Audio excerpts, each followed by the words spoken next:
Sir வணக்கம் வணக்கம் வணக்கம். இது பிரவீன் ஜாதகம். 11/4/2011 காலையில் 9:32 பிறந்திருக்கிறாரு. இவர் ரிஷப லக்னம், மிதுன ராசி,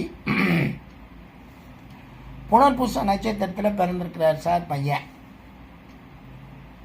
பொதுவாக ரிஷப லக்னம் வாழ்வியல் லக்னம்னு நாங்கள் சொல்லுவோம்.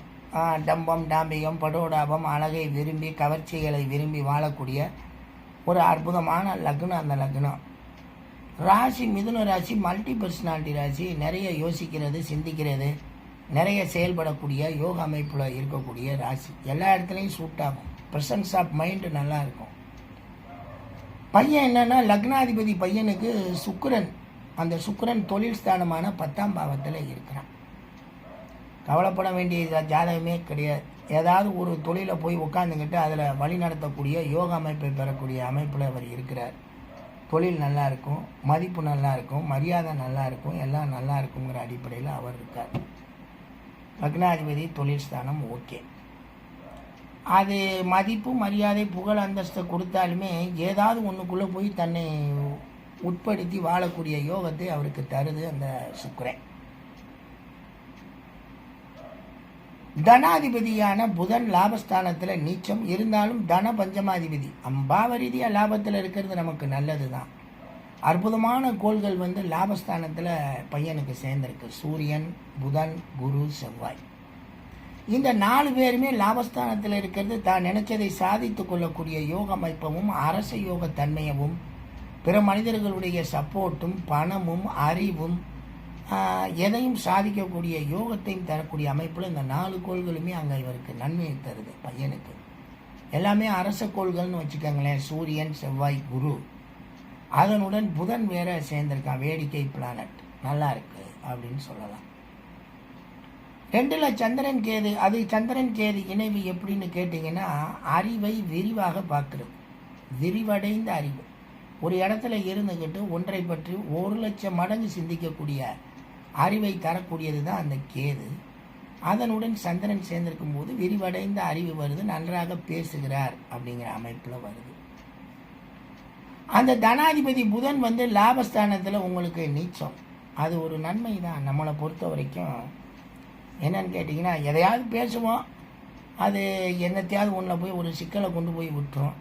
அது புதன் நல்ல வேலை நீச்சமாக இருக்கிறதுனால நமக்கு கொஞ்சம் வலிமை கம்மி. சார் நம்மளே சமாதானம் ஆகிக்கிறோம். சரி நான் பேசினதான் தப்புன்னு சொல்லிட்டு போகிற அடிப்படையில் ஜாதகத்தில் தைரிய ஸ்தானாதிபதி 2ல் இருக்கிறது நமக்கு நல்லது. நல்ல பேச்சு நல்லா இருக்கும், தைரியமாக பேசுவார். ஒன்று கஷ்டத்தெல்லாம் கொடுக்க மாட்டார். சுகஸ்தானாதிபதி சூரியன் லாபத்தில் இருக்கிறது ரொம்ப நல்லது. நினச்ச சுகத்தை அனுபவிக்கக்கூடிய யோகத்தை கொடுக்கும், ஒரு கம்பீரத்தை கொடுக்கும். அறிவுல சனி, அறிவுக்குடைய பிளானட் புதன் 11ல் நீச்சம். பொதுவாக அறிவுல சனி இருக்கலாம், கொஞ்சம் சந்தேகப்படுவாங்க. இது சரிதானா, முறைதானா, இது நமக்கு ஏற்புடையதான்னு சொல்லி அந்த ஐயப்பாடுடன் கூடிய எண்ணங்களை சனி கொடுப்பான்.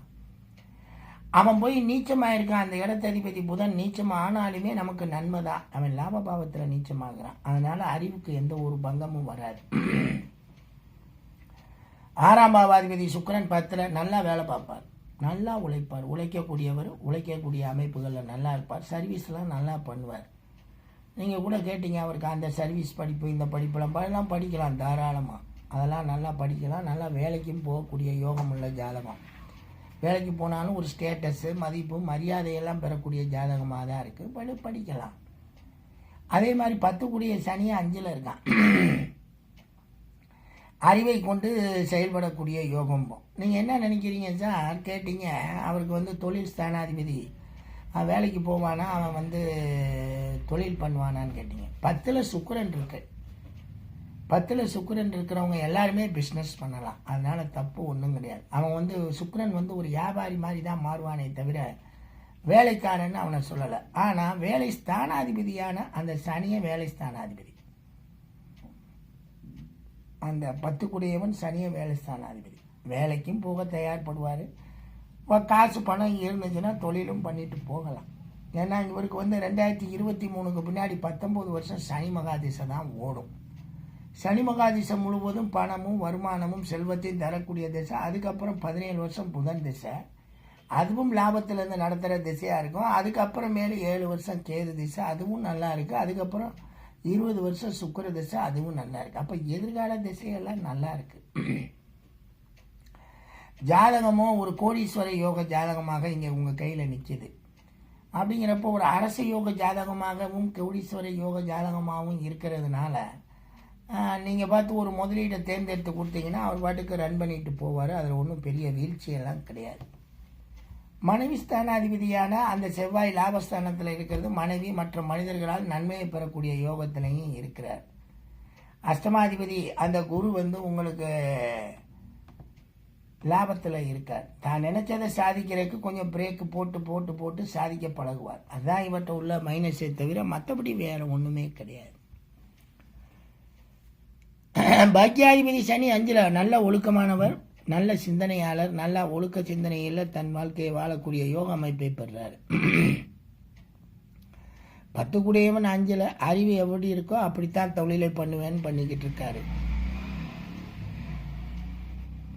லாபாதிபதி குரு லாபத்திலேயே ஆட்சி, நினைச்சதை ஜெயிக்கக்கூடிய வெற்றி அடையக்கூடிய யோக அமைப்பை அந்த குரு கொடுக்கும். இயற்கையிலே பார்த்தீங்கன்னா லாபஸ்தானத்தில் இத்தனை கோள்கள் இருக்குன்னா பாக்கியஸ்தானத்துக்கு நிறைய அதிகமான பரல்கள் வந்து கிடைச்சிருக்கும். 9ஆம் பாவத்துக்கும் 8ஆம் பாவத்துக்கும். அது ஒரு பக்கம் நன்மை தானே. அஷ்டவர்க்க ரீதியாக பாருங்கள், இந்த பாருங்கள் மகரம் 9ஆம் பாவம், 9ஆம் பாவத்துக்கு தான் பரல் அதிகமாக இருக்குது. கிட்டத்தட்ட 39 பரல் இருக்குது. கொஞ்சம் ஒழுக்கம், நீதி, நேர்மை, நியாயம் இதுகள் எல்லாம் நம்பிக்கை உள்ளவராக இருந்து செயல்படக்கூடிய யோக அமைப்பு அதை கொடுக்கும். ஜாதகத்தை பொறுத்த வரைக்கும் பார்த்தீங்கன்னா எல்லா பாவமுமே மேக்சிமம் வந்து 11ஆம் பாவத்தை தொடக்கூடிய அடிப்படையில் 2 பாவத்தை தவிர மீதி 3 பாவத்தை தவிர 9 பாவம் 11ஆம் பாவத்தை தொடுறதுனால இது ஒரு லக்கி ஜாதகம். இவங்க பாட்டுக்கு எந்திரிச்சு நிம்மதியாக வரக்கூடிய யோகத்தையும் பெறுறாங்க.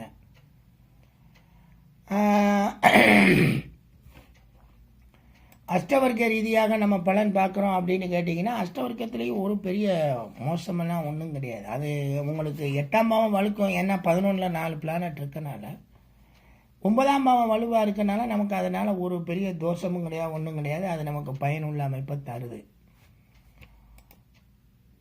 சட்பல ரீதியாக பலன் பார்க்கணும்னா இவருக்கு சந்திரன் வலிமை இல்லை, அதே மாதிரி குருவும் வலிமை இல்லை. சந்திரனும் குருவும் எப்படி இருக்கான்னா ஒருத்தர் தைரியஸ்தானாதிபதி, ஒருத்தர் அட்டம லாபாதிபதி, 2 பேருமே கொஞ்சம் வலிமை இல்லாமல் இருக்காங்க.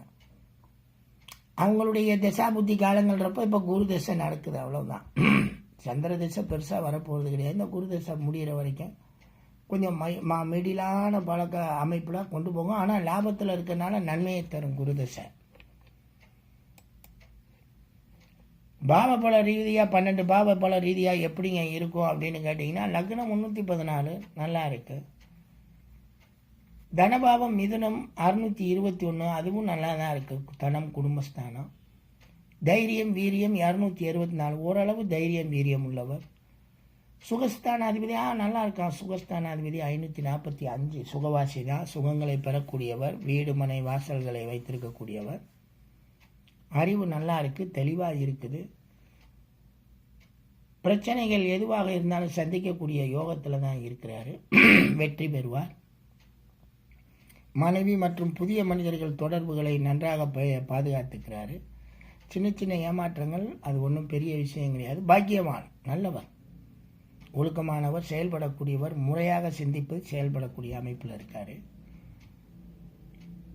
பட்டம் பதவி புகழ் அந்தஸ்து சூப்பராக இருக்குது. நினைத்ததை சாதிக்கும் பொழுது சின்ன பிரேக், அது 284 தான் அந்த பாவம் வெயிட் பண்ணும். அதனால் பிரேக் அப்புறம் சக்ஸஸ் பண்ணுது. செலவுகள் அலைச்சல்கள்லாம் நிறையா இருக்குது. 592 பாயிண்ட் இருக்குது இவருக்கு. சரி, எவ்வளவும் இருக்கட்டும். ஜாதகத்தில் வந்து திசாபுத்தி என்ன இவரை தீர்மானிக்குது, இந்த ஜாதகத்தை எப்படி தீர்மானிக்குது, கோள்கள் எப்படி தீர்மானிக்குது. லாபஸ்தானத்திலே 4 பேர் இருக்காங்க. தொழில் ஸ்தானத்தில் சுக்கிரன் இருக்கார், அறிவு ஸ்தானத்தில் சனியாக இருக்கான், தனஸ்தானத்தில் சந்திரன் கேது இருக்கான், 8ஆம் பாவத்தில் தான் ராகு இருக்கார். பட் அவர் பாவ ரீதியாக கூட 7ல் தான் இருக்கார். ஆக கோள்கள் எதுவுமே கெடாத ஜாதகமாக இந்த உங்கள் பையன் ஜாதகம் அமைஞ்சிருக்கு. அது உங்களுக்கு ரொம்ப நல்லது. 12 வருஷம் 12.5 வருஷம் நடக்கிற இந்த குரு தசை இவர் நினச்சபடி நல்லபடியாக வாழக்கூடிய யோகா அமைப்பில் தான் இந்த பையனை கூட்டிகிட்டு போகும். அதுக்கப்புறம் 19 வருஷம் சனி தசை, அதுவும் அழகாக இவரை கூட்டி போகும், ஜோராக கூட்டி போகும். அதுக்கடுத்தாப்புல பார்த்தீங்க அப்படின்னு கேட்டிங்கன்னா அதாவது வந்து கிட்டத்தட்ட 12 அது ஒரு 19ங்கிறப்போ 31.5 வயசு வரைக்கும். அப்புறம் 17 வருஷம் புதன் திசை, அதுவும் நல்லா இருக்கும். அதுக்கப்புறம் 7 வருஷம் கேது திசை, அதுவும் நல்லா இருக்கு. 20 வருஷம் சுக்கிர திசை நல்லா இருக்கு. அப்போ என்னாலும் நல்லபடியாக வாழக்கூடிய யோகத்தில் குழந்தை பையன் பிறந்திருக்கிறார். பயப்பட வேண்டியதே கிடையாது. படிப்பு உண்டு, செல்வம் உண்டு, செல்வாக்கு உண்டு, எல்லாமே உண்டு.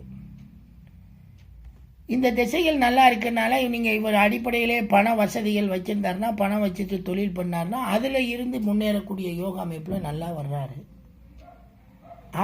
இல்லை வேலைக்கு தான் போவேன், நான் சர்வீஸ் தான் பண்ணுவேன், போய் பரீட்சை எழுதுவேன், அதை பாஸ் பண்ணுவேன்னா அதுவும் வெற்றி கிடைக்கும். அதையும் இவர் செய்யலாம். குழந்தையை பொறுத்த வரைக்கும் நமக்கு பாதிப்பான அமைப்புகள் எதுவுமே கிடையாது. நன்மையான அமைப்புகளில் தான் பாக்கிய ஜாதகம் இருக்குது லாப திசையாக. எனவே இந்த பையன் எடுத்த காரியத்தில் எல்லாம் வெற்றி பெறக்கூடிய யோகா அமைப்பில் இருக்கனால நமக்கு பயமெல்லாம் ஒன்றும் கிடையாது, நிம்மதியாக இருக்கலாம். இப்போ திசைகளே நல்லா இருக்குது, ஊடால வர்ற புத்திகள்னால ஒரு பெரிய கெடுதி கிடையாது. சந்திரன் தான் உங்களுக்கு அந்த குருவனுடைய 8ஆம் பாவத்தை இயக்குவானே தவிர அவனும் திசா புத்தியில் ஒன்றும் பெருசாக வரல திசையில். அதனால் நமக்கு பெரிய பாதிப்பெல்லாம் இந்த பையனுக்கு ஏற்படாது. லாபஸ்தானம் வலுத்து இருக்குங்க. குழந்தையும் கொஞ்சம் நம்ம ஜாக்கிரதையாகவும் பார்க்க வேண்டிய சூழ்நிலையிலையும் இருப்போம். அதையும் நம்ம பார்த்துக்கணும். அடுத்தாப்புல பார்த்தீங்க அப்படின்னு கேட்டிங்கன்னா ஜாதகத்தில்